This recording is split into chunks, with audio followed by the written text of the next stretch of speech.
Hi and welcome to Movies Suck. Well, I would have let this go by, and I almost did, but man, I could not leave it alone. I mean, I love Star Wars. How could I possibly just ignore a story like this? So, C-3PO actor Anthony Daniels reveals that Mark Hamill was appalled with the original script for Star Wars The Last Jedi. I think we were all appalled by Star Wars The Last Jedi. Anyone who says they weren't appalled by Star Wars The Last Jedi, well, they're not really a Star Wars fan, are they? So let's have a read of what it says. C-3PO actor Anthony Daniels reveals that iconic Luke Skywalker actor Mark Hamill was appalled with the original script for Rian Johnson's. I assume that's supposed to be Rian Johnson, but I just can't get into that. He's Rian as far as I'm concerned. Rian Johnson's Star Wars The Last Jedi. Last year, Daniels released his memoir I Am C-3PO, The Inside Story, which alongside anecdotes and recollections from his life, featured numerous insights into the actor's time playing the gold-plated protocol droid.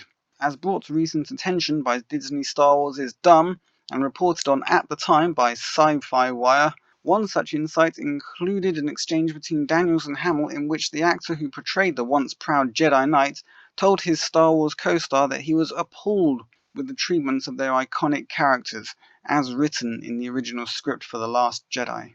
Thanks for the more than kind words, Tony, wrote Hamill in his email to Daniels. I grew so fond of our fictional relationship, it was hard to be separated in this new trilogy.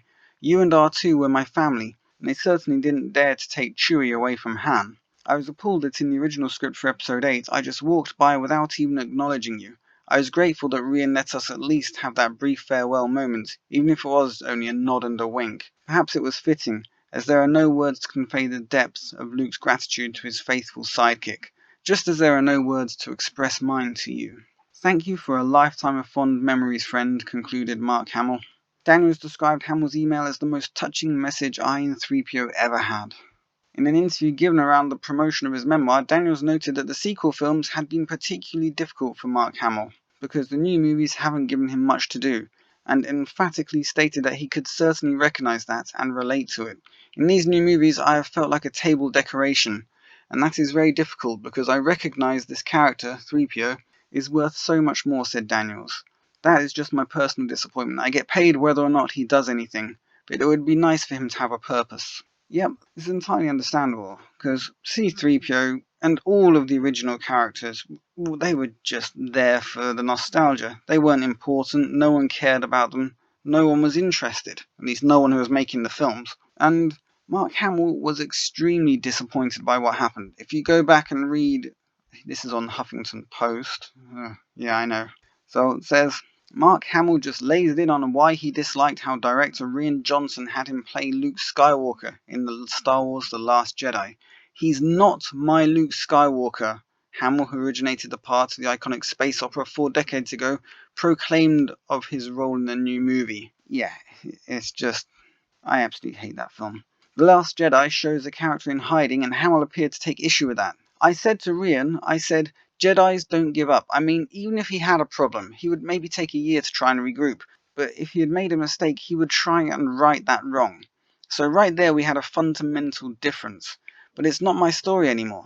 Hamill66 said in an interview posted by Spanish language movie site Censor Cine recently, it's somebody else's story, and Rian Johnson needed me to be a certain way to make the ending effective. Hamill added, I almost had to think of Luke as another character. Maybe he's Jake Skywalker. He's not my Luke Skywalker.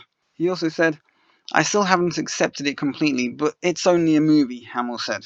I hope people like it. I hope they don't get upset, and I came to really believe that Rian was the exact man they needed for this job. Yeah, I can imagine why he said that, because as Mark makes clear, he was appalled by what happened to his character in The Last Jedi. He didn't believe it was Luke Skywalker that he was actually playing anymore. He was playing some other character. And why wouldn't he think that? Luke Skywalker in The Last Jedi is not the Luke Skywalker from the Star Wars saga of the original series, at least. Certainly not that Luke Skywalker. It's just some other dude. Who's someone who happens to look like Luke Skywalker and have, his abilities and stuff. It was not Luke Skywalker. And Mark makes that very clear. And he says here, I hope they don't get upset. He knows how this is going to come across to the fans. He was extremely disappointed. And he also says, I came to really believe that Ryan was the exact man they needed for this job. A guy who was not a Star Wars fan, a guy who probably hadn't really watched the films, certainly hasn't spent any time with the lore. This is just some dude who didn't give a shit, who came in to destroy a great character. And that's why Mark is like, yeah, he was the right guy for the job.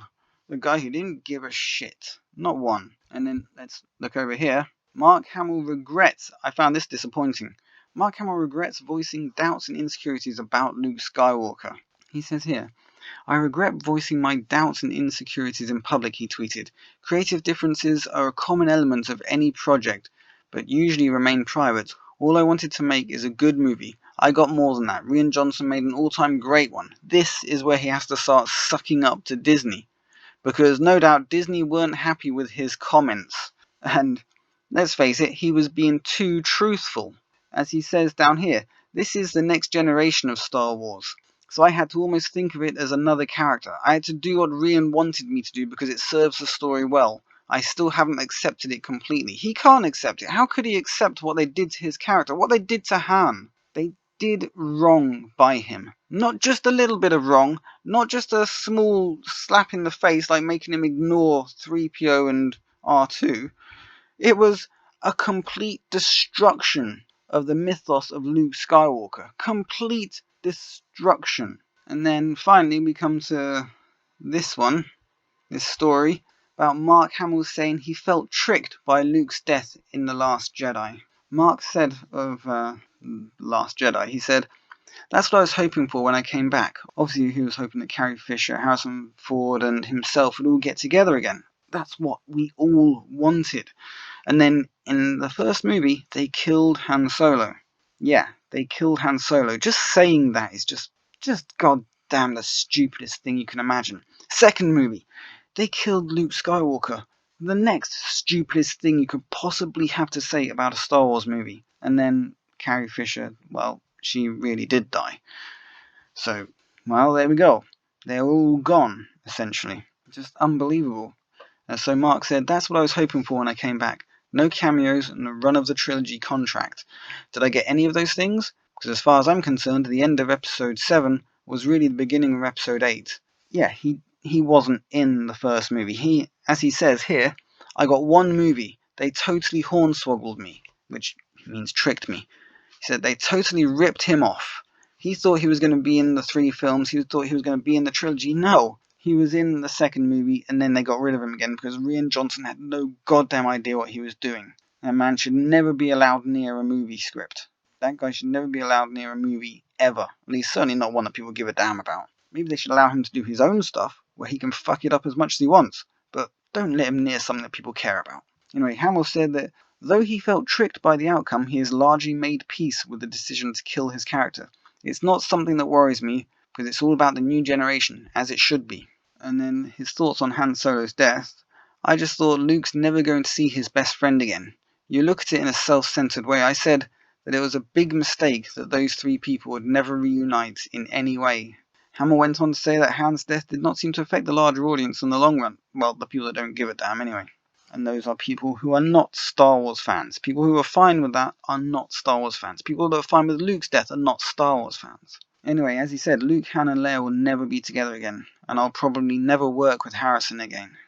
It's just the most depressing thing that they completely destroyed Star Wars. Completely destroyed Star Wars with the sequel trilogy. It should never have been made. If they were going to do that with it, because as we know, Disney had no plan. They had no idea where they were taking the sequel trilogy. They didn't give a shit about the expanded universe. They didn't bother with that stuff. They had truly no idea where it was going. And I think I'm going to have to wrap this up here because I could go on for hours complaining about how much they really screwed this up. Truly screwed it up. Carrie Fisher's gone. There will never be another chance to get these guys back together again for a movie. Alright, they could maybe get Harrison Ford and Hamill back together for something, but that's not the whole gang anymore, is it? Can never be done. God, I hate Disney. I really fucking hate Disney. This is Movie Sucks signing out. Leave a like, share, subscribe. I will catch you guys on the flip side.